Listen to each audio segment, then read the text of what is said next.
नमस्कार, आप सभी का मेरे YouTube चैनल पे स्वागत है। प्यारे विद्यार्थियों, इस वीडियो के माध्यम से हम चर्चा करने वाले हैं बीए एडिशनल की नियुक्ति प्रक्रिया क्या रहेगी, उस फैसले से क्या प्रभाव पड़ने वाला है और बीए एडिशनल का इस भर्ती प्रक्रिया शामिल होने से किस विषय की मेरिट पे कितना प्रभाव पड़ेगा, मेरिट पे क्या प्रभाव पड़ेगा और इनकी नियुक्ति पर बीए एडिशनल की नियुक्ति प्रक्रिया प्लस हम बात करने वाले हैं कि याचिकाकर्ता कैसे बने और बनना जरूरी है या नहीं और कब बनना है, इन विषय पर चर्चा करते हैं। तो सबसे पहले हम बात करते हैं कि ये फैसला क्या था।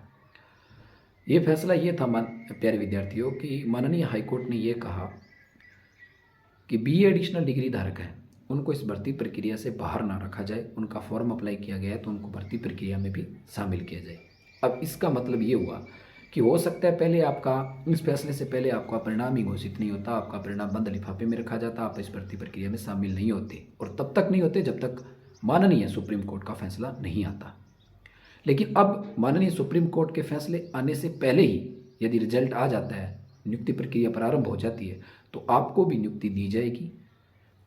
आपको का मतलब समझिए, यहाँ सबसे ज़्यादा क्वेश्चन उठता है। आपको का मतलब बार बार पूछ रहे हैं विद्यार्थी कि क्या याचिकाकर्ताओं को ये लाभ मिलेगा।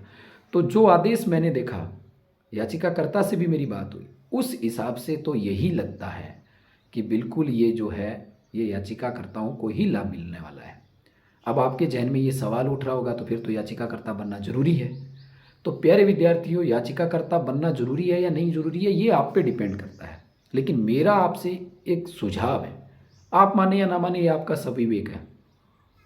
मेरा सुझाव ये है कि याचिकाकर्ता तो आप 13 अप्रैल के बाद भी बन सकते हैं और पहले भी बन सकते हैं। 13 अप्रैल को बीए एडिशनल डिग्री की सुनवाई माननीय सुप्रीम कोर्ट में होनी है। मान लीजिए उस दिन फाइनल फैसला आ जाता है और एडिशनल के हक में आ जाता है, एडिशनल डिग्री के, तो फिर आपको याचिकाकर्ता बनने की जरूरी कहाँ है, वो पैसे बच गए आपके। मान लीजिए उस दिन उसके खिलाफ फैसला आ गया एडिशनल डिग्री के, तो फिर याचिकाकर्ता बने, पैसे गए। अब आपको निर्भर करना है कि 13 से पहले याचिकाकर्ता बनना है या 13 के बाद में बनना है। याचिकाकर्ता बन सकते हैं, आपके सविवेक पे निर्भर है।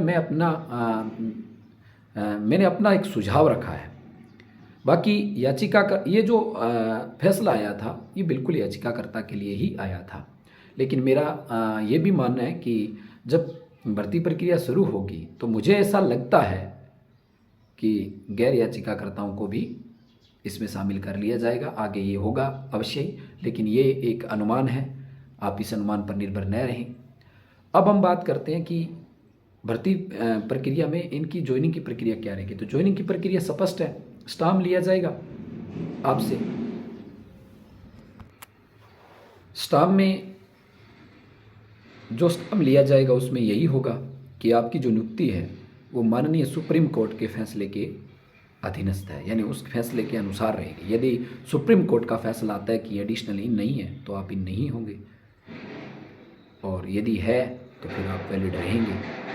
ये नियुक्ति की प्रोसेस रहने वाली है। मेरिट की बात करें तो सबसे ज़्यादा जो मेरिट का प्रभाव है वो इंग्लिश विषय पे पड़ने वाला है। 2 नंबर पे पंजाबी विषय पे, 3 पे उर्दू विषय पे। इन एडिशनल इन होने से इन विषयों पे वो बिल्कुल प्रभाव पड़ेगा, निश्चित तौर पे पड़ेगा। खास तौर से बात करें तो इंग्लिश विषय की मेरिट पे वो प्रभाव अवश्य पड़ेगा एडिशनल का। तो नियुक्ति प्रक्रिया मैंने आपको बता दी, स्टाम्प लिया जाएगा, आपको नियुक्ति है वो दे दी जाएगी और माननीय सुप्रीम कोर्ट के फैसले के अधीन आपकी नियुक्ति रहेगी। इससे ये चीज़ स्पष्ट है कि जो राजकीय कर्मचारी हैं और जिनका तृतीय श्रेणी में एडिशनल डिग्री कर रखी है वो चयनित होंगे, वो अब नियुक्ति नहीं लेंगे। इससे ये क्लियर है, क्योंकि वो अपनी नौकरी एक जो कर रहे हैं उसको रिस्क में डाल के दूसरी ज्वाइन शायद ही करें। दूसरी अब हम बात कर लेते हैं, काफ़ी विद्यार्थी बार बार ये क्वेश्चन कर रहे हैं कि सर सुप्रीम कोर्ट के फैसला का क्या रहेगा। तो ये तो मुझे नहीं पता, ना आपको पता। सुप्रीम कोर्ट का फैसला 13 अप्रैल को आने वाला है, ऐसा अनुमान है कि शायद उस दिन अंतिम फैसला आ जाए। तो प्यारे विद्यार्थियों, एक लाइन में एक बार वापस रिपीट कर देता हूँ। नियुक्ति प्रक्रिया में आपको शामिल किया जाएगा, याचिकाकर्ताओं को शामिल किया जाएगा। यदि 13 अप्रैल से पहले फैसला आ जाता है तो फिर सभी के लिए सेम फैसला सभी के लिए लागू हो जाएगा। तो प्यारे विद्यार्थियों, इस वीडियो के माध्यम से इतना ही। जय हिंद, धन्यवाद।